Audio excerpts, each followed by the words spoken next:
Hey guys, welcome back to our channel. If you are new here, my name is Alexis and I'm from the US. And I'm Louis and I'm Swiss. And we live in Switzerland, and together we make videos all about traveling and living in Switzerland. So if that sounds interesting to you, click that subscribe button to stick around. So if you saw this video exciting, you're probably visiting Switzerland soon in the winter time. So this video is going to hopefully make what we know can be really confusing a little bit less confusing. So we're going to go through all of the different options you have for train passes when it comes to traveling in Switzerland. We'll give you the pros and cons of each, how much they cost, the area of validity, and who we think they're best for. So we're going to cover the Swiss travel pass, the half-fare card, the passes around the Jungfrau and Interlaken region, also some new pass, the Tel pass as well, and the Magic pass. So stay tuned and let's get into it. Okay, so we're going to start with two passes that if you are frequent watchers of our channel, you might know very much about, and that is the Swiss travel pass and the half-fare card. Both of these are still available in the winter, unlike some other passes that we've mentioned before. The Swiss travel pass is the same price in the winter or in the summer, whether or not some things are closed. So it is 232 francs for 3 days, and then it goes up from there. You can also get a flex option if you're not going to use it consecutively. The prices for all of this are on the screen. The area of validity for this is simple. It's all of Switzerland. There are, however, some notable exceptions. I do recommend you watch our video here all about the Swiss travel pass if you are considering this one, because I can't go into all of the ins and outs of this pass in this one video and talk about everything else we want to cover. But there are some notable exceptions, like the Jungfrau Yacht, like those ski lifts, things like that will not be included in the Swiss travel pass. You may or may not get a discount, but they're usually not included. So this is still an option, still available, so we wanted to mention this one first. So this might be good for you in certain situations. What would you recommend this for what type of traveler? I think this is great if you are going to take trains around. So if you are going to go from Zurich to Zermatt, then to Montreux for a Christmas market, to Basel, travel a lot around is great. If you are going to take some of the panoramic trains, also the Bonina Express, the Glacier Express, this is covered. You will have to have a reservation on it, but this is, I think, when you're going to move around a lot, a great pass. And it's also very nice because you just have one pass, you don't really need to take different tickets. So this is, for me, the sort of the best case scenario. So another good thing with the Swiss travel pass and also the whole Swiss travel system is that if you have kids, you can have the Swiss family card, and if they are from 6 to 16, they travel for free when they are with you in normal trains. So this is also something to note for the Swiss travel pass. And the family card is free, you just need to pick it up. So the other pass that we've covered in videos before, which is also still applicable in the winter, is the tourist half-fare card. This is 120 francs for 30 days, so this is great if you're here for a longer amount of time. And this is not exactly a pass, but this functions like a discount for all of your transportation in Switzerland. So you'll get usually 50% off, sometimes a little bit less if it's a mountain train or funicular, things like that. But this will get you the same discount sometimes that the Swiss travel pass will get you on some of those bigger experiences.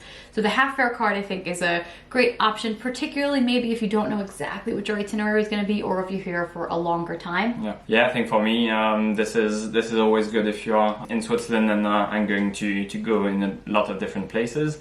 However, the half-fare card, I was looking at the different passes. For example, on the Jungfrau, you have less or no discounts for some of these passes with the half-fare card in the winter versus in the summer. But I always recommend, if you are here for like more than 2 weeks, this is really a nice pass to have, because you're going to get a lot of discounts over time, and you get to 120 break even pretty quickly. Okay, in this next section, we're going to cover 3 different passes that are all around the Jungfrau region. So if you're staying in Interlaken or Grindelwald or any of these beautiful villages within that Jungfrau region, these passes might be interesting for you. So there are 3 that Louis is going to cover. There is the Jungfrau Top of Europe Winter Pass, slightly different than the Summer Pass, which we've talked about in previous videos. There is the Jungfrau Region Ski Pass, so if you're a skier, that's something to consider as well. And in the winter, there is a Jungfrau Day Pass. So there are some new passes here and ones that you might not be familiar with from our previous videos. So I'm going to kick it to Louis, and he's going to walk through all of these options. Yeah, so the first one, so this is relatively similar to the Top of Europe pass in the summer. This is that winter Top of Europe pass, and this is from 3 to 8 days. You can also have a season-long pass, the Corona pass, that is interesting if you are here for a long time. If you are here only a few days in the region, this is interesting if you want to go to the Top of Europe. Otherwise, this is less interesting, but you'll have with that pass one time to go up to the Top of Europe. So this is pretty cool. You will also have access to all the different other gondolas and different places in the region for luging and hiking. So if you don't ski, for example, Madame here, you still can go luging or walking around and enjoying the views from these peaks. So you can go, for example, to the Grindelwald First or to the Männlichen. You have also access to all the trains in the region, so that go from Interlaken to Lauterbrunnen and Grindelwald, and also going to Müren, etc. So this is a nice pass if you are really going to get to the Top of Europe. So for pricing, I'll have all the information up on the screen here. It is a little bit less expensive than the equivalent pass in the summer. Without any discounts, it's 229 francs versus 249 francs. But something to note, which Louis alluded to previously, you get less of a discount with the half fare card in the winter for whatever reason. So you only get a 50 franc discount versus about 90. Yeah. So the discount is slightly less. The reason this pass is cheaper at baseline in the winter is there are some notable full season long closures for some of the things that are included in the summer, like the Hardekulmbahn, like Schöniger Plaza. There are a few that are only open in the summer. The Top of Europe website is really easy to navigate, so just take a look at what the experiences are, particularly that you'd like to look.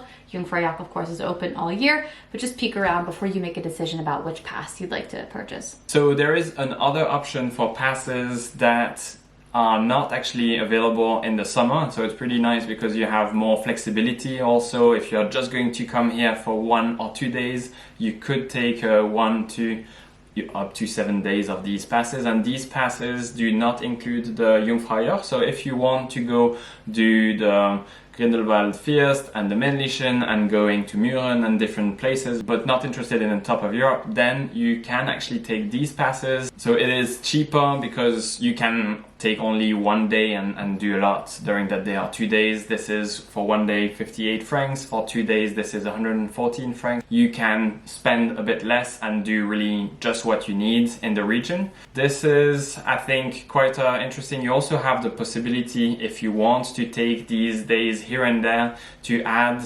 63 francs to get to the Top of Europe. So you have a possibility to do this, and you can do this at the ticket station in, for example, Grindelwald Terminal or in Interlaken. But so this is another option that is nice to see, I think, on the Top of Europe and the Jungfrau region. Yeah, it's great. A lot of the complaints we've gotten about the Top of Europe passes, it's a minimum of 3 days in the summer, so this is nice if you're just in the region for a day or two. One thing to note if you have kids under 16 is that for 30 francs for up to 8 days you can have a pass, these two, the winter pass or these different passes, so you can really for cheap go to the Jungfrau Region with them, and so that's something to consider.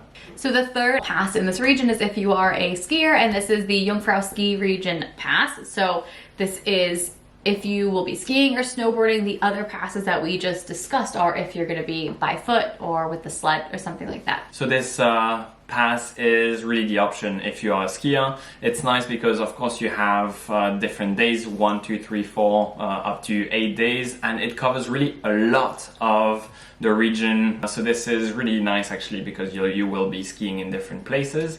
This is 75 francs for 1 day, 149 for 2 days, and 221 I think for 3 days, and it goes up from there. So this ski pass includes actually some things that are not included in the other passes, like actually the Schildhorn. So you can go up to the Schildhorn and ski from there. So this is actually a core addition to the ski pass. Of course it includes you can go to the Männlichen, you can go to the Grindelwald First. One thing to note is that these do not open at the same time in December, so some will be open already at the beginning of December. Grindelwald First opens on the 17th of December, for example, and the Männlichen mid-December. So this is something to note, but this is actually a pretty cool and a good value pass if you are going to be in the region for a few days. you may have thought we were done in this region, but there's actually a bonus pass if you are staying in Interlaken for 2 nights or more in a hostel, hotel, anything really that's not an Airbnb in Interlaken. If that is you and you're staying 2 nights or more in Interlaken, you are eligible to purchase the Winterlaken card, which is 40 francs per night, and it is actually a really great value, we think. Yeah. So this includes that Jungfrau ski region pass that Louis just mentioned. That's part of this. It includes all the public transportation within Interlaken. It includes everything in the Berner Overland railways, and it includes a discount to go up to the Jungfrau for 49 francs. So this is a great option. You're a little bit restricted of where you can stay. I think the reason this exists is because Interlaken is maybe not the best space in the winter for skiing and things like that. Hotels, and so that's a little bit cheaper. Yeah, so there's a lot of hotels, and if this sounds like you, it's something that we wanted to mention. So we'll put the information and the pricing and things like that on the screen. But this is a great kind of special option to incentivize you to maybe stay in Interlaken as your base. Okay, the next pass is one that we actually haven't covered before in different tips because it overlaps with some ones that we think are more popular, but in the winter we actually think this is a great value, and that is the Tell Pass. So this is still central Switzerland, but now we've moved kind of outside of that Jungfrau region, which if you're here in the winter and are interested in cities and Christmas markets, this might be the pass for you. So this is the Tell Winter Pass, and this is centered around Lucerne. So yeah, this is for William Tell, of course, and this is a great pass if you are going to be located in Lucerne. I would say it gives you access as a non-skier, but it gives you access as a person with a luge or just a hiker that wants to go see these different mountaintops, to a lot of cool ones actually, and the prices are pretty reasonable compared to the summer. We didn't like the prices of the summer, but for the winter it's pretty nice. You have for 2 days 120 francs, 3 days 150, 4 days 170, and so it's a great value actually, and there's no discount with the half fare card surprisingly, but this is actually pretty good without a discount, and it gives you access from Lucerne to the Pilatuskulm, so this is a must. Also to the Rigikulm. It gives you access actually to the Titlis, and I know a lot of people like the Titlis. That is relatively close to Lucerne, an hour and a half kind of to go to Engelberg and then to go to the Titlis.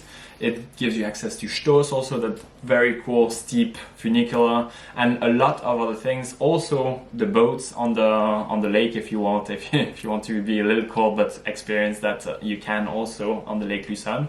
So this is I think a pretty cool pass to consider if you're going to stay in Lucerne. You have also trains to go to Interlaken, so if you want to go one day to the top of Europe, you could take the train. This is included back and forth, and then take maybe the 1 day pass in the Jungfrau region. I always like to sell going a little bit outside of the Jungfrau region, because if you want to be maybe where more Swiss people are and see where more Swiss people are going, those mountaintops, I think Stoß, Rigikulm, more likely to be where Swiss people are actually visiting, I think. You can agree. And if you want to see Christmas markets, Lucerne has a beautiful Christmas market, which are a little bit harder to come by actually in the Jungfrau region. So if you're going to be in Lucerne and it sounds like interesting to you, Engelberg is really beautiful in the winter. I know a lot of you are interested in that. I was surprised with how inexpensive this pass was in the winter, so I think it's a really good value, something to consider. Okay, so we are coming up on our last pass, and Louis will cover this one. This last pass is called the Magic Pass, which maybe you haven't heard of. And this is great if you are a big skier and plan to do a lot of skiing, mostly in Western Switzerland. So if you're flying in and out of Geneva, this is probably an option that maybe you'll consider. Yes, so this is maybe more for maybe the expats that are looking at our channel, or Swiss people also, but also tourists if you are here for an extensive amount of time, or if you are going to come a few times in Switzerland this winter. This is the Magic Pass. This is mostly in the Suisse romande, so in the French part of Switzerland, but also in Bern a little bit. It covers a lot of different ski resorts, maybe the less known ski resorts, but still maybe if you are going with kids, for example, this is a great pass for the whole season. It actually, if you buy it in March and for next year, this is also covering actually the summer, this Magic Pass. So some of the ski resorts that are covered by that Magic Pass are like Saas-Fee, the Molaison above Gruyère. You have also the Niederhorn, that's on the German side, on the part of the Lake Thun. You have Glacier 3000, that is actually pretty cool. You have the Rocher de Nez, this is on top of Montreux. So there's a lot actually. So this is a lot of fun if you want to experience a lot of different ski resorts and you know that you're going to ski a lot. So the price of the Magic Pass adjusts based on the time of the year that you buy it. It is usually 550 francs for the whole season. So this is a lot of money, but if you are going to be taking one day in like Saas-Fee, for example, it's going to be for skiing around 70-80 francs. So with just a few days, you can actually break even this cost quite quickly. So that can be an option if you are here for a long period of time and you are more in Western Switzerland that you might consider. And if you plan on getting use out of this, they do have an add-on option which includes different pools and thermal baths. So some of these ski resorts are also where there's thermal springs, like Leukerbad is an example of that. And for $269, you can add on all of these thermal baths and pools for the season. So that's something interesting, I think, more if you are living in Switzerland or if maybe you live in one of the surrounding countries and you come into Switzerland often to ski. I know we see a lot of people that come in from the UK, for example, often to ski. So maybe this is something that you're considering if you'll be in and out of Switzerland a few times in the winter. So hopefully you found that video helpful. We covered the winter passes that we thought were the best value and have the best area of validity all over Switzerland. So hopefully this helps make your decision easier if you are traveling in the winter, because I know that this can be overwhelming. Whenever we're researching for these videos, we get confused sometimes too. So that's why we like to distill the information down as much as possible. If you're traveling in the winter and there's something else you'd like to see in Switzerland, please let us know in the comments. We're happy to do videos. As always, thank you guys so much for watching. If you would like to support us, you can buy us a virtual coffee here. But remember, if you'd like to support us, subscribing is free. So please make sure to do that. And thank you guys again so much for watching. We'll catch you in the next one. Bye guys. Bye. Hey guys, thanks for watching. Thanks for watching. If you want to see more videos like this, please make sure to like and subscribe. We'll see you soon.